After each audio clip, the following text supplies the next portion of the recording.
Pemirsa, pencopotan Kapolresta Sleman dari jabatannya gara-gara menetapkan seorang pria jadi tersangka di Sleman, Yogyakarta hingga tewasnya ibu di tangan anak kandung gara-gara tidak meminjamkan uang jadi berita mengemuka selama sepekan. Kami rangkum selengkapnya dalam kasus utama berikut ini.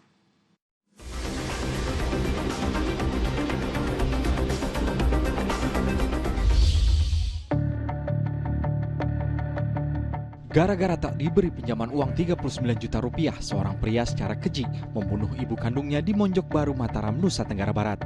Tersangka yang hidup satu atap dengan wanita 55 tahun itu membunuh ibunya lalu membuang dan membakar jasadnya di lahan kosong di Sekotong, Lombok Barat. Jasad wanita malang itu ditemukan warga pada Minggu 25 Januari 2026. Terungkap, pria 33 tahun itu merupakan residivis kasus narkoba dan dalam pemeriksaan polisi, tersangka dalam kondisi positif narkoba. Kematian seorang wanita pensiunan guru di Palembang, Sumatera Selatan turut jadi sorotan. Pasalnya perempuan 80 tahun itu sempat dilaporkan menghilang dari rumahnya selama 2 pekan. Ia ditemukan tak bernyawa di area perkebunan sawit di Banyuasin. Rupanya ia jadi korban perampokan dan pembunuhan. Otak kejahatan itu adalah tetangganya. Wanita lanjut usia itu dibunuh oleh tersangka yang dibantu 2 rekannya karena ingin menguasai mobil korban. Kini ketiganya menghadapi pasal pembunuhan berencana dengan ancaman hukuman mati, penjara seumur hidup atau maksimal 20 tahun. Penetapan tersangka terhadap suami yang membela istrinya dari aksi perampokan tuai sorotan publik. Kapolresta Sleman yang menangani kasusnya dicopot dari jabatannya oleh Polda DIY karena dianggap salah menerapkan pasal. Teguran keras turut dilayangkan anggota Komisi 3 DPR RI dalam rapat dengar pendapat. Hogi Minaya ditetapkan sebagai tersangka dalam kecelakaan lalu lintas yang menewaskan 2 penjamret. Peristiwa jambret terjadi pada April 2025 lalu.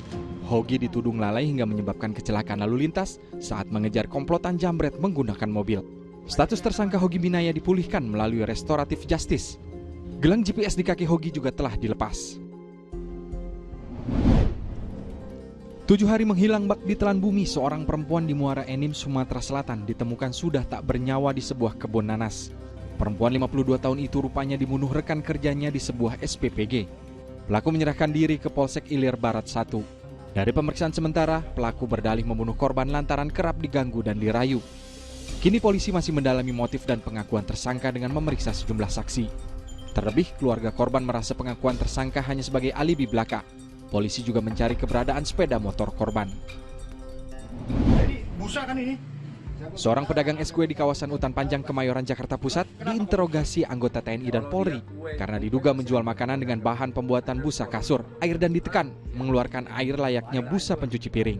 Ia pun dibawa ke Polsek Kemayoran untuk penyelidikan.